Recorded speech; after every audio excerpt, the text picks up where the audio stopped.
Well, good evening, and thank you for staying up late with us here on THV 11 tonight. I am Rolly Hoyt. Brooke Buckner has the night off. We're going to begin with violence on either end of I-530, including new information just into us in the last few hours about a homicide here in Little Rock. One man is dead from an apparent gunshot wound after LRPD found him on Cross Street just after 5:30. They also found out about 3 others who showed up at the hospital connected to the same shooting. They made their way in their own cars. No word on their conditions. We don't have any identifications or suspect info just yet.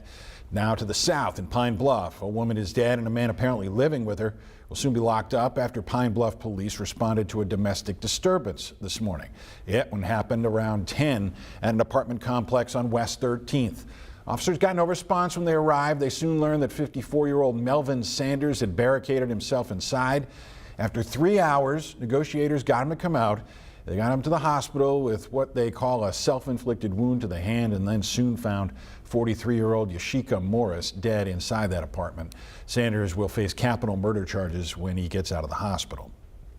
Also in Pine Bluff, a different case. This one, police need your help finding 39-year-old Charles Gant. He's wanted for a domestic battery from an incident back in April. Pine Bluff police say he is 5'4". He's got a small build, last seen around 17th and Hickory in that city. Well, this extended severe weather season has left various parts of the state cleaning up seemingly every weekend. Van Buren County, the latest among those spots. THV 11's Carter Thweet back from Rabbit Ridge Farm up that way, where they're working to pick up the pieces. That's right, Rolly. Rabbit Ridge is not your average farm. They have tours. They serve breakfast and lunch on the weekends. They even have live music once a month. It is a different kind of place, and unfortunately, recent damage has made that more true than ever. All these trees are just snapped off at the top. For Alan Mahan and his wife Angela, owning Rabbit Ridge Farms requires them to wear many different hats. Chief bottle washer, cook, all things need to be done. Bathroom cleaners, seed planters, cattle grazer.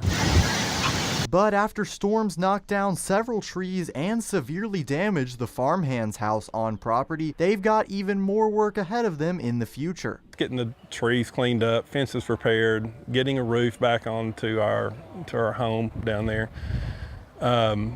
It's just an expensive inconvenience, really. We were all safe. You know, that's the one thing that is the only thing that matters. It's the only thing that matters. But in the meantime, it's business as usual for the Mahans, who can't afford to take a weekend off.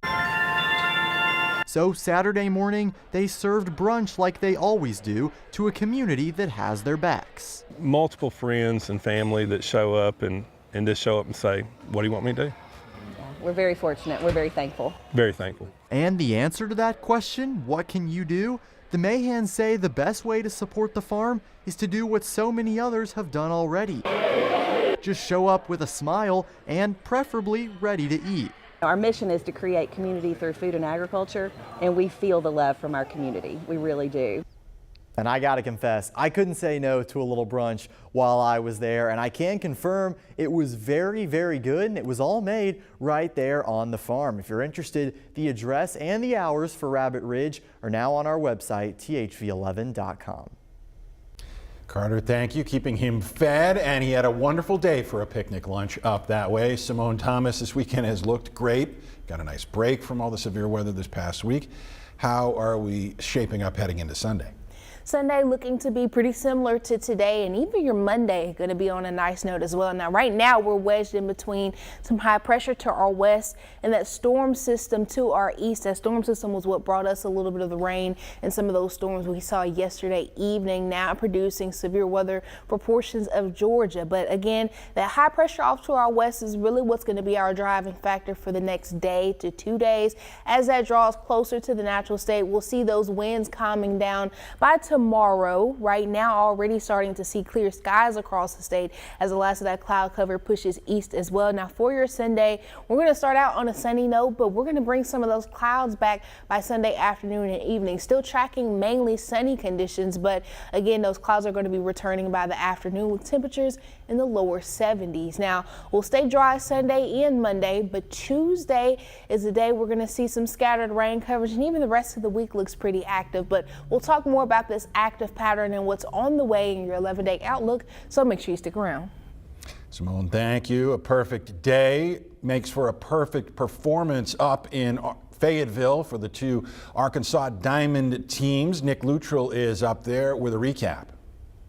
Well, Rolly, it wasn't just but a few days ago when everyone seemed to be freaking out about this Arkansas baseball team. They had lost 3 consecutive SEC series heading into this weekend competition against the #1 team in the country, the Texas Longhorns. Now, a lot more confidence for Arkansas after not just beating Texas once or twice, but beating them 3 times. Today, taking down the Longhorns 13-8.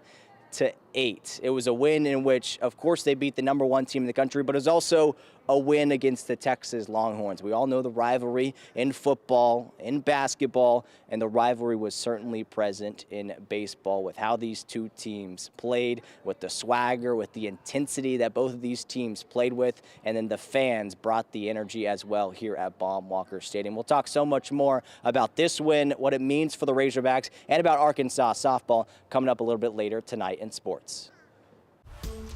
All right, Nick, looking forward to that. Meanwhile, let's take a trip around Arkansas.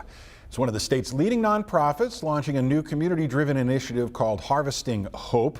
The Arkansas Community Action Agencies Association hopes to tackle not only hunger, but improve nutrition for the people they serve. From an organization that's built on uniting various other groups, today's event highlights the benefits of improving local access.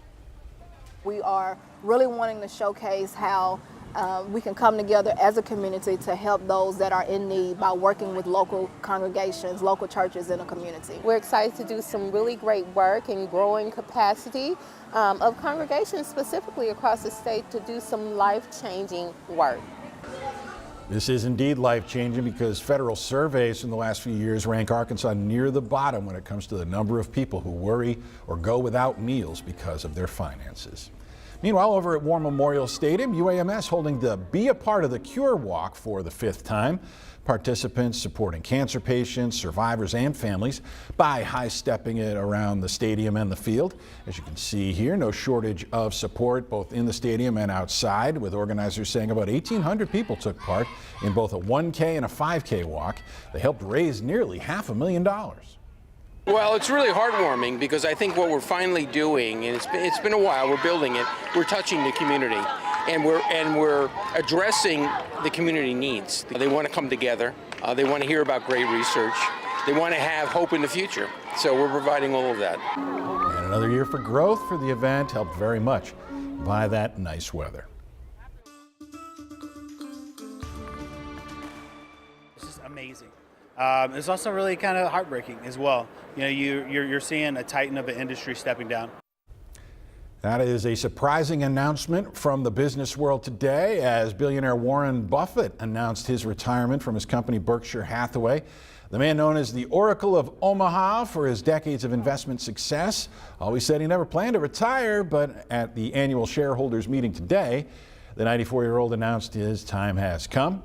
Longtime heir apparent Greg Abel will take over at the end of this year.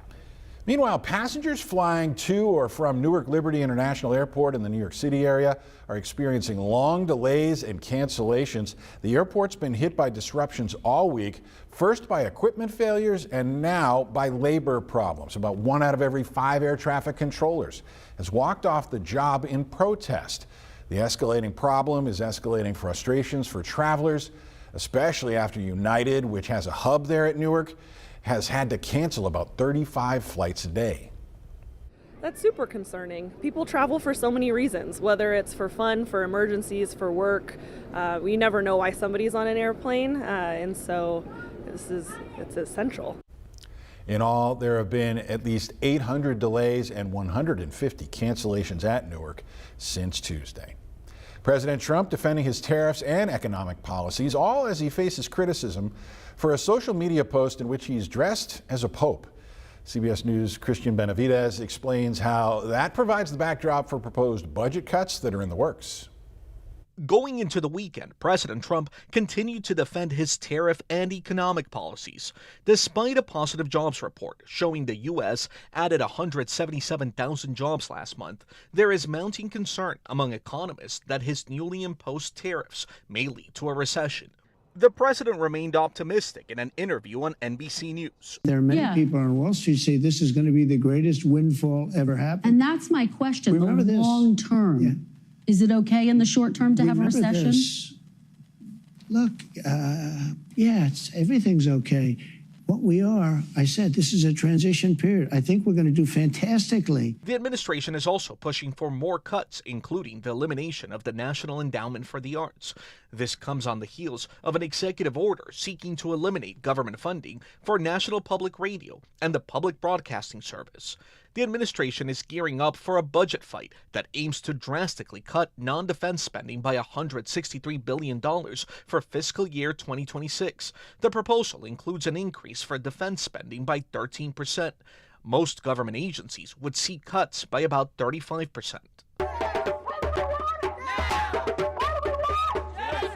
The cuts have led to some protests, such as this one outside the National Museum of African American History. We are not backing down. We are not stepping aside.